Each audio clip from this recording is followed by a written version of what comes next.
relax a little while. This man left to shoot first. Ozio up first, championship game. Miller has never been in that position. Ozio going for 2 titles in a row to open the 1991 season.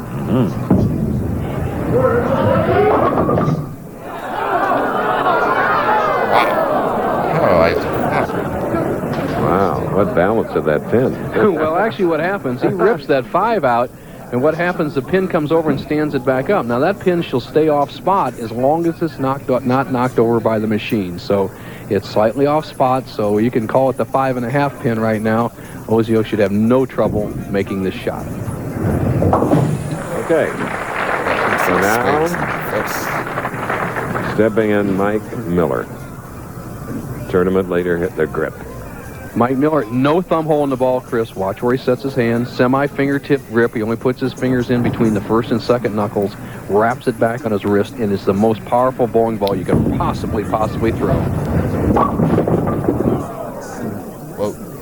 Welcome to ABC Sports coverage of the Professional Bowlers Tour. In his first shot in the championship round, it's going to be very difficult for Mike because when the oil carries down, as anybody's watched this whole championship round, it's very difficult to control the big hook or even make it hook that much. So Mike, who now puts his thumb in the ball to shoot spares, has a very tough shot.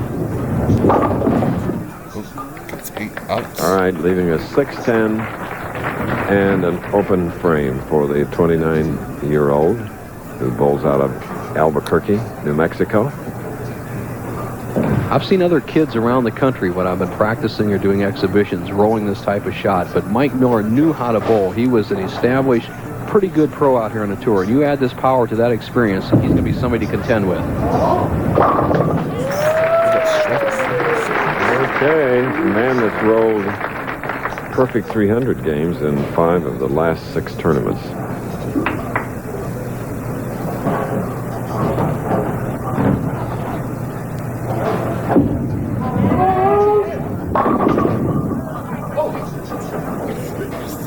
Another 10-pin for Ozio. And I asked David Ozio, Chris, about the style of his opponent, Mike Miller. And here's some of the comments from Ozio.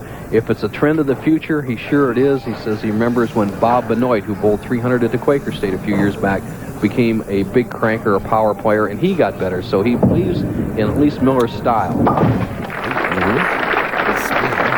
A couple of things he's surprised about, Chris, is number one, that as much success that Miller has had, none of the other players are really practicing it out here. And I think myself, if I saw a player having that much success, I'd be at least trying something.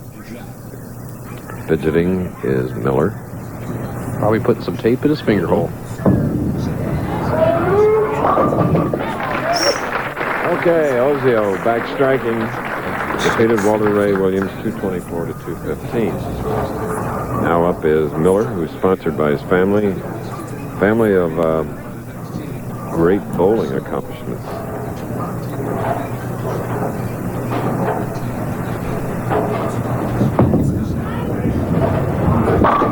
And with that style, he is the lead to 110. You said a family of great bowling styles. As you see the profile of Mike Miller has, look at that wrist cupped right there. Look at that position. Bent elbow, and he just shovels right underneath it.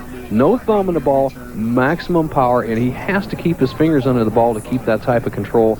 He is just wonderful. I think it's really the wave of the future, Chris, and I think he's going to be like Roger Bannister did with the 4-minute mile. He's going to make everybody step it up a level.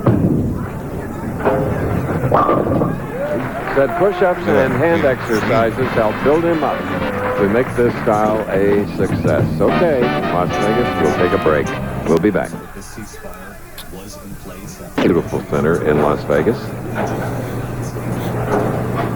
Now David Ozio is ready to shoot here on the right lane with a strike up. Can take the lead right here.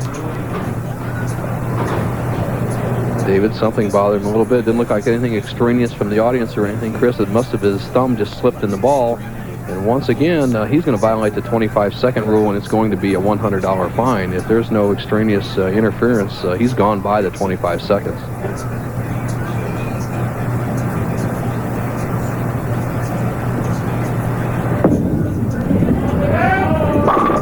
All right. Good that he took his time. Right? Taking a 1-10 lead.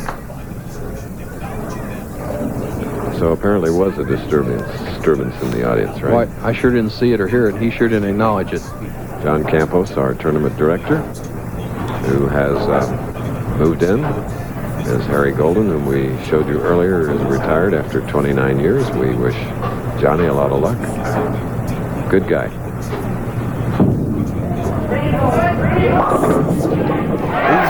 Oh, yeah.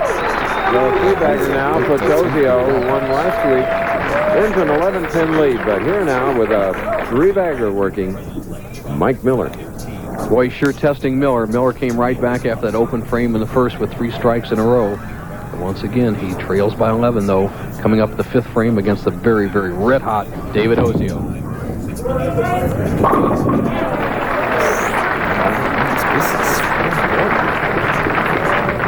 All right.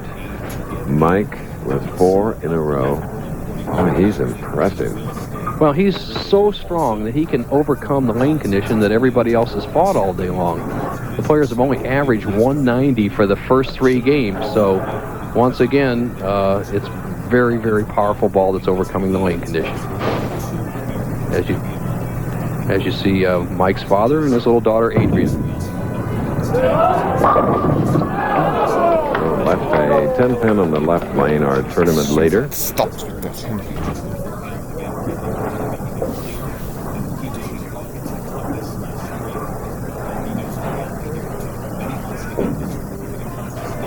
This is our second stop on the Professional Bowlers Tour when the championship game. That was Mike Miller, a non-winner, but is the tournament leader after 56 tough games. And right now going against David Ozio, who won last week. And Ozio, still with a 2-pin lead, can up it to 12. He has a 3-bagger working.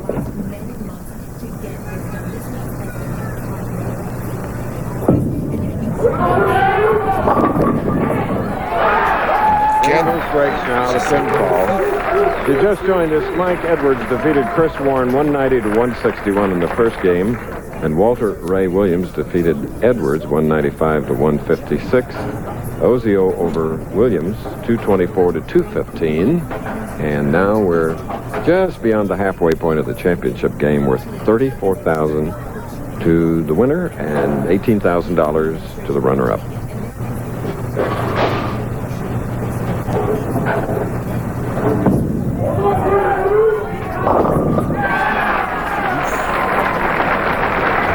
I think it's 5 in a row. Okay. The experience of Ozio coming through. He has a chance to really put the pressure on Miller, and he applies a 22-pin difference. Mike Miller, once again, does not bowl with a thumb hole in the bowling ball. Look, there is no thumb hole, no thumb in the ball. Maximum power. Let's see if he can come back.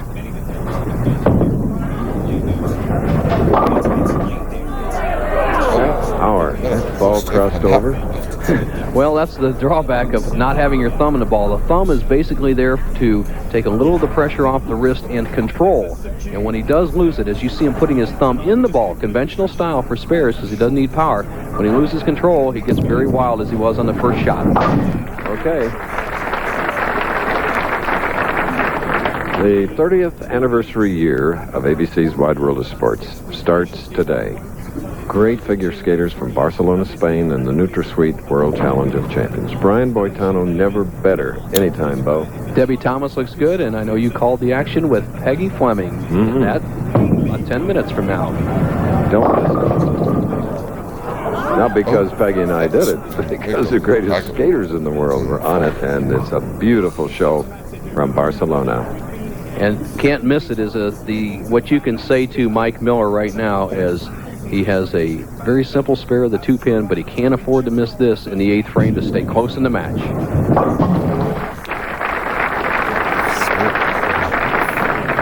We've had nobody winning consecutive games here today.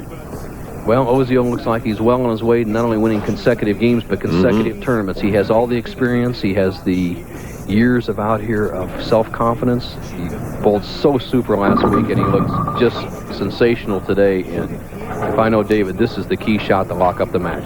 It's been 19 years since a bowler has won the first 2 games of our telecasting season.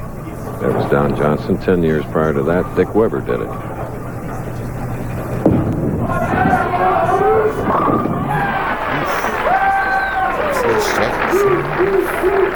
Well, he's getting his six-bagger a little more on the end of this week. Last week, he was strong up front. You're right. He started last week with 6 in a row before leaving a spare. Had a potential 300 game last week. Started out with 2 spares and then has strung 6 in a row. And you could tell by his reaction how important that 8th frame was. Now this one slams the door. Strike here for Ozio. It's back-to-back titles.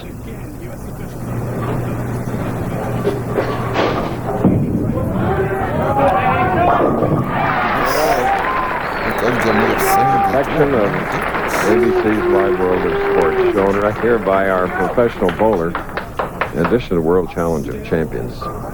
There have been some dramatic developments concerning World Cup downhill skiing in Wengen, Switzerland. During qualifying yesterday, a young Austrian skier had a terrible fall and tragically died this morning. Consequently, the event scheduled for today has been suspended, but Beatty in Europe will have a full report. Now, Mike Miller comes up in the 10th frame, a possible 235. He will not win this match. Ozio, unless he fouled or threw it in the gutter, which I don't expect he'll do, has it locked up. But Mike Miller, watch his style. Remember that name, because you're going to see a lot more of this young man. He's tough. He's bowled very well today. He's just gone up against a red-hot, experienced Ozio.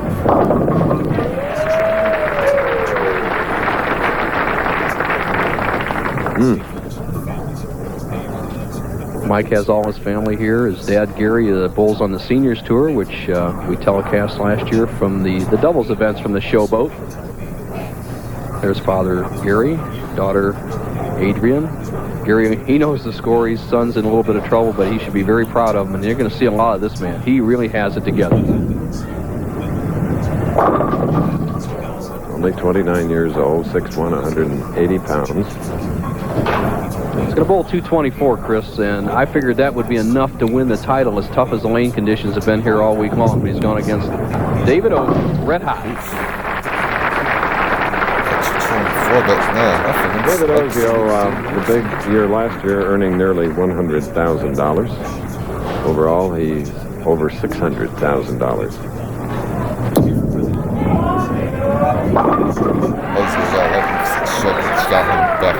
Last week it was 259 for the AC Delco Classic. He has a chance for 279. Ozio does bowl amazing in the Showboats. Back-to-back championships. Ozio just bowling with some confidence and just fabulous scores. Just finessing that ball in the pocket. Well, we've had a little bit of everything today. A 161, a 156. Biggest score up to this was by Ozio at 224, and he's going to have a big one right here. Miller shooting 224 in this final. So we'll be back at the Showboat following this.